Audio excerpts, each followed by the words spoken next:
tay isod, walay business, lugi.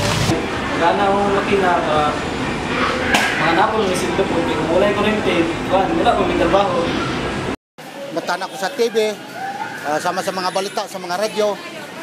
Tabang na siya sa ko sa pag-eskwela, especially sa projects. It makes a lot of things function faster and more efficient. I really need the electricity kay siyempre so ato pag-power sa computer ko electricity. I wouldn't be able to chat with my mother who is miles away.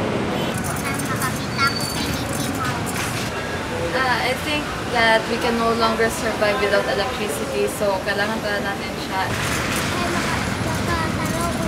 Wala, kayo lang. Kailangan na kurente. Kami din doon namin kisalig malamis kurente sa poste. Kung madugangan, labi maayo. Labi na ni panahon sa Pasko.